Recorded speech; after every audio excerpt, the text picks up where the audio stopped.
Ito ang balita ngayon, trending at pinag-uusapan ngayon sa mundo ng social media. Ang di umano'y balitang, kung kilala mo ang kalaban at kilala mo ang iyong sarili, hindi mo kailangang matakot sa resulta ng isang daang laban. Matapos ihayag sa publiko na isa sa tatayong legal counsel ni VP Sara Duterte ay ang kanyang ama na walang iba kundi si dating Pangulong Rodrigo Duterte. Nasa panic mood na di umano ang kampo ng Marcos Romualdez dahil wala pang dating Pangulo sa kasaysayan ng bansang Pilipinas ang naging legal counsel sa Korte Suprema. Maaari di umano itong mangibabaw sa mga headline at ang kanyang paglahok ay gagawing pinakamalaking legal at pangpolitikang kaganapan sa bansa. Maaari di umanong mas tumutok ang publiko sa legal na depensa ni Duterte kaysa merito ng impeachment case laban kay VP Sara Duterte. Tiyak na di umanong mukhang kakabahan at aatras ang ilang mambabatas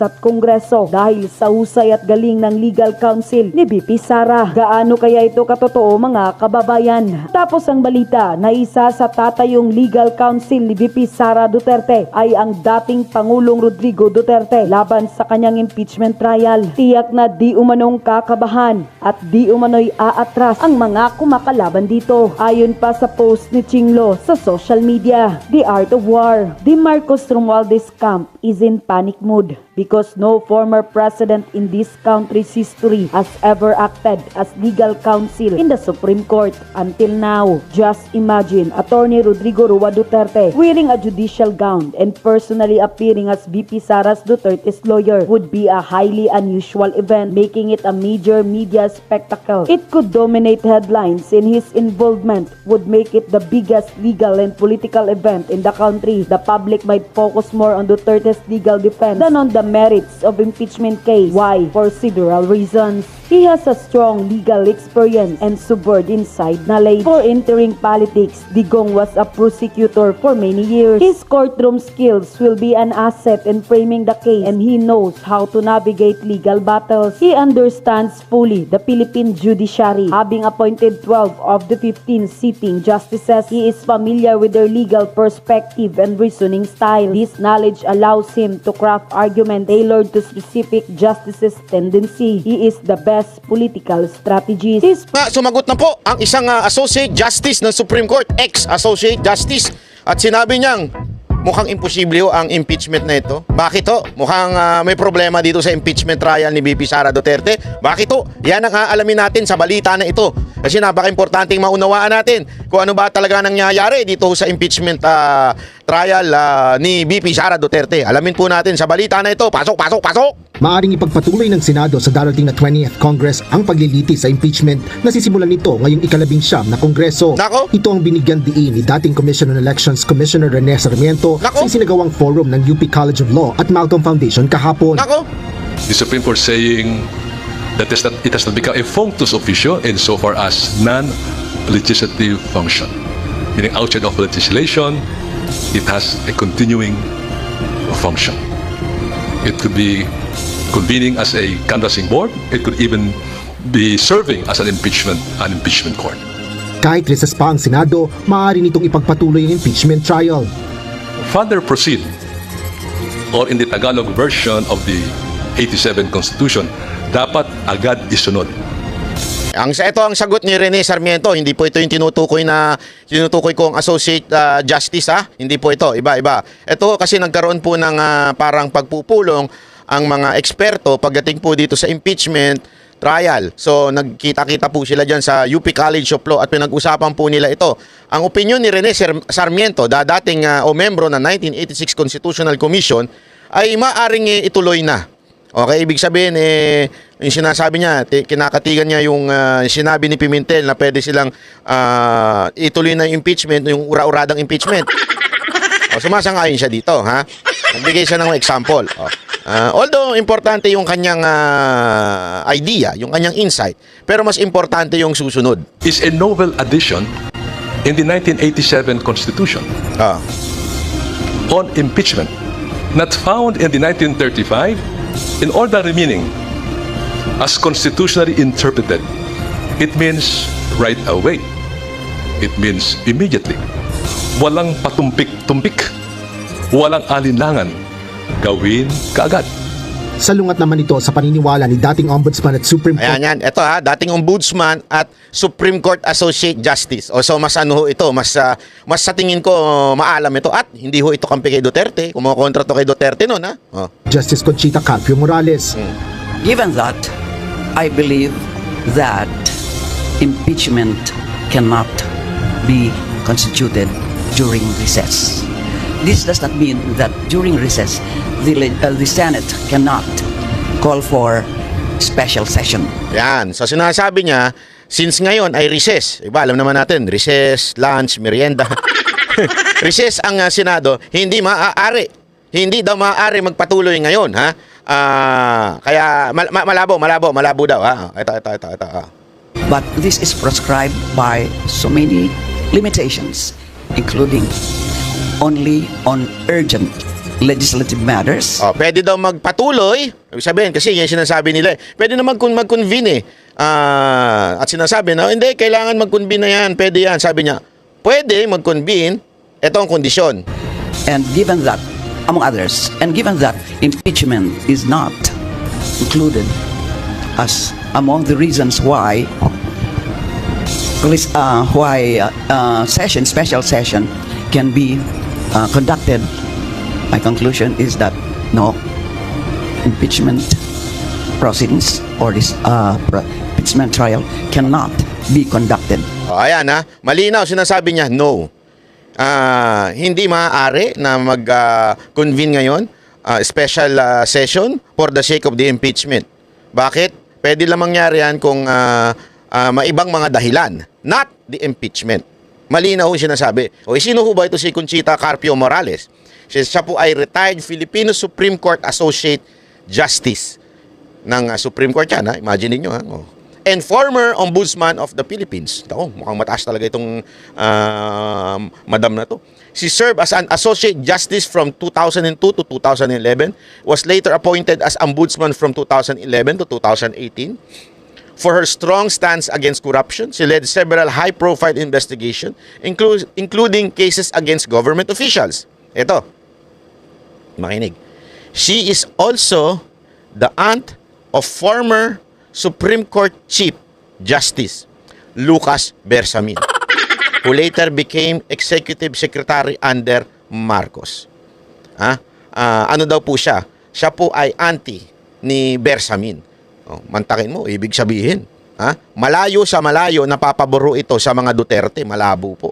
Pero, sinasabi niya, hindi pa pwedeng mag-convene ngayon ang Senado para laang sa impeachment.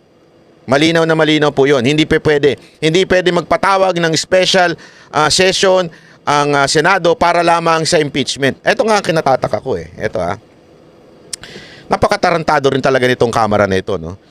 Mantakin mo, ang haba ng panahon, mula pa lang December pinag-uusapan. Actually, sabi nga 'di ba ni VP Sara Duterte, November pa lang lumabas na sa bibig ng isang komunistang congressman o congresswoman. Sinabi na niya na i-impeach si VP Sara Duterte, pinagplanuhan na. Lumabas nadula sa bibig ng komunista na 'yun. Ngayon, November pa ho 'yan. Bakit umabot pa ng November, December, January bago pa ho ipasa yung impeachment wherein wala nang time. Mantakin mo, last day. Hindi man lang last week. Di ba? Dapat man lang last month Di ba? Hindi. Last day ng session ng Senado at Kamara, doon pinasa yung impeachment sa Kamara. Tapos ngayon, wala nang time. Kasi nga last day na yan. Alam ko, hapon pa natapos yan Alas 10 na nagsimula, mga alas 3 o alas 2 lumabas yung balita na yan. So mantakin mo, gusto nyo, ura-urada, na mag-convene itong mga senador at ituloy na ito impeachment. Pwede ba yun? Alam mo kung ba't nila ginawa yan? Kasi gusto nila mangampanya, itong mga nangangampanyang senador, yung mga re-electionist, walang time para sila ay mangampanya at matalo. Di ba? At manalo pala. So, ibig sabihin po, talagang gustong-gusto nila matalo itong mga ito. Bakit? Alam mo nila kasi ngayon malakas talaga ang mga Duterte kahit sa Senado. Compare mo naman sa Kamara. Kaya tila yan ang kanilang strategy or baka naman nagulat lang din sila doon sa issue, yan yung ating laging sinasabi, yung sa issue ng budget. Kasi nga, nabulgar yung katarantaduhang ginawa ng mga magnanakaw nating congressmen dito sa budget. Nabulgar nalatlad yung matinding kagaguhan nila sa budget. Wala na silang choice. Mantakin mo matatapos yung 19 Congress tong sa Kamara, di ba? Matatapos na ang pinaka-hanging na issue ay yung katarantaduhan nilang blanco sa budget. Paano mangyayari nun? Ang balita all throughout the break, starting February until to the next Congress is pag-uusapan yung kanilang kalokohan diyan sa blank budget. Kaya ang ginawa nila, para mas uminit, magka-issue, eto kayong pinag-uusapan, di ba? Yan ang mainit na issue ngayon. Nakakalimutan na ho nila yung mga mainstream media, nakakalimutan na yung blank budget.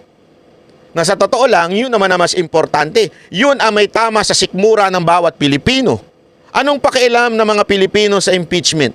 Honestly, alam mo ba, meron talagang survey na yung mga Pilipino, mas iniisip nila yung pagkain, gutom, pagtaas ng presyo ng bilihin, yung budget na nauubos, at yung budget na nawala sa PhilHealth, yung budget na nabawasan sa edukasyon, yan ang mas iniisip ng Pilipino kaysa sa impeachment. Alam niyo ho ba yun? Pero bakit ito ang pinag-uukulan ng pansin ng mga media? Pinagpepiesta ng mga media.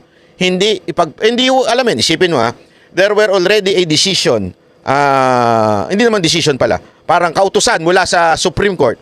Pinasasagot ang Kamara ng 10 araw. May balita ho ba kayo na yan po ay ibinalitang paulit-ulit ng mainstream media? Wala. SMNI lang. At siguro ang Net25. Di ba? O yan lang ang nagbabalita niyang paulit-ulit. Yung budget, asa na? Yung sagot ng Kamara sa Supreme Court, wala na. Ano to? Isnab-isnab na lang? Yung demanda kay demanda ni Alvarez kay Tambaluslos, wala na rin. Di ba? Wala. Hindi man lang binabalita masyado ng mga mainstream media yan. Bakit? Nakapokus sila dito sa walang kwentang impeachment. Ngayon naman, kahit sinabi na nga, paulit-ulit, na itong impeachment ay hindi pwedeng mag-convene ang Senate for this impeachment, araw-araw pa rin yung pa rin ang balita. Ang linaw na, Patuloy natin itong balita. During recess. Dagdag ni Morales, may mga bagay ring dapat ikonsidera sa agarang pagsisimula ng impeachment. According to Black Dictionary, Black Dictionary daw yun. Saan kayo nakakabili nun? forthwith means immediately. Ayan, yan. Sinasabing yung sa Black Dictionary daw, yung forthwith, ayan kasi yan yung ginagamit nila Drilon Yan yung ginagamit ng mga iba, pati si Pimentel. Yung forthwith na yan, ibig sabihin, dapat agad-agad, ngayon na. Ura-urada, ganun. Pinaliwanag ni Morales kung ano ibig sabihin yan. According to Black Dictionary, forthwith means immediately, at once. But it also considers reasonable delay under the circumstances of the case. To me, the fact that the Senate is on recess and that some of the senators, current senators, are running for re-election, to me these constitute circumstances that can abate the use of the word forthwith. Naghain ng mga petisyon ang iba't ibang grupo sa Korte Suprema. Ayan na naman yung iba't ibang grupo. Buti hindi niya sinabing may clamor. Na humihiling na agad umpisahan ng Senado ang impeachment trial. Ngunit may ibang grupo rin na nais itong pigilan, kabilang na ang kampo mismo ni Vice President Sara Duterte. Ayon kay Carpio Morales, maaaring desisyonan ng Korte Suprema ang mga petisyon na may kinalaman sa impeachment sa ilang kondisyon, kabilang na ang mga paratang ng grave abuse of discretion sa ilalim ng pinalawak na mandato ng Supreme Court. For as long as the question is not political, but there is abuse of discretion, grave abuse of discretion on the part of the respondent, and or there's an actual controversy that involves demandable rights, the Supreme Court can step in. Ayan Kasi di ba malaging sinasabi ng iba, hindi pwedeng makialam dahil separate ang branches. Sabi nung isang nagmamagaling na abogado na nagtago ng wanted niyang kapatid. Di na lang natin papangalanan yun Yung magaling na abogado na hindi niya alam na magtago ng wanted ay bawal sa batas. Hulaan nyo kung sino yun. Basta sabi niya, hindi daw pwede makialam ang Supreme Court. O, di ba? Ano sabi ni Morales? Involves demandable rights, the Supreme Court can step in. Para naman kay Pwede. dating Senate President Franklin Drilon, ang mga petisyon tungkol sa impeachment ay kwestyong politikal na hindi maaaring pakialaman ng Korte Suprema. To me, the better attitude that the Supreme Court can follow is not to interfere.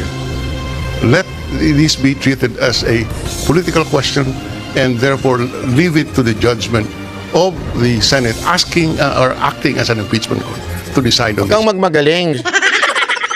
Supreme Court ang magdi-decide niya. Na nga yung katabi mo na nga yung Associate Justice eh. Hindi, alam mo kasi, ang problema kasi natin kay Drilon, we know that this person is a political person. Di ba? Alam naman po natin yan. Kaya nga eh, nabulok na nga sa politika, nakatulog na nga sa Senado yan eh. Alam natin yan. Oh, pero itong malinaw na malinaw ho dito si Madam Carpio, sinasabi niya pwedeng makialam po ang Senado. O, pakinggan natin ng mas maganda kasi medyo maingay yung music na UNTV. Buuin natin to. Maganda kasi itong bahagi na sinabi niya. Ayan, may caption pa. Given that, Ayan. I believe that I believe the future of our children. Hindi, iba pala yun. I believe that impeachment cannot be constituted during recess. alam mo ganyan daw pag hindi wala ko sinasabing ano nagmamagaling siya. Sinasabi ko lang. Sabi sa akin ni mga kapag ikaw nag-English ka kailangan pronounce mo lahat talagang to the point that everything in the letter you should pronounce it. Parang si Dilima lang din ano. Sagwa sa akin. Pero kay Madam, bagay naman kasi matalino naman talaga si Madam. This does not mean that during recess, the Senate cannot call for special session. No. But this is prescribed by so many limitations, including only on urgent legislative matters, and given that, among others, and given that impeachment is not included. Oh, malinaw ho, malinaw. It is not included. Ito daw impeachment matter. Pwede ho magpatawag ang Senado pero not the impeachment. Malinaw ho na sinabi niya. As among the reasons why special session can be conducted, my conclusion is that no, impeachment proceedings or this impeachment trial cannot be conducted during recess. Impeachment trial cannot be conducted during recess. Banat ba yung truck mo nagagalit yung iba? Kung ayaw nyo ng lap truck dahil malungkot ang buhay nyo sa mga jowa nyo, yung pinakikialaman yung lap truck ko ha. Hindi kasi may mga ibang viewers, banat ba inaano ako doon sa lap truck mo eh. Nangingialam ha. Hindi, biro lang po. Nababasa ko po yung mga komento nyo. Susubukan ko. Minsan kasi yung daliri ko nanggigigil eh. Dagdag ni Morales, may mga bagay ring dapat ikonsidera sa agarang pagsisimula ng impeachment. According to Black Dictionary, forthwith means immediately, at once, but it also considers reasonable delay under the circumstances of the case. To me, the fact that the Senate is on recess and that some of the current senators are running for re-election, to me these constitute circumstances that can abate the use of the word forthwith. Ayaw, alinaw mga kababayan. Hindi daw pwede talaga. Yan ang kasi pinagpipilitan ng iba eh. Pinagpipilitan ng iba na pwede, kaya dapat dinggin na. Nagmamadali po kasi. Hindi ko alam ba nagmamadali itong mga iba nating mga senator, ano? Atat-natat. Easy lang. Huwag kayong masyado kayong atat-natat eh. Masyado kayong atat-natat. Ayan na nga, linaw-linaw na po. Although, sabi nga natin, siya po ay ex na. Ibig sabihin, ang ex na. Alam niyo naman mga ex, kailangan kinakalimutan na yan.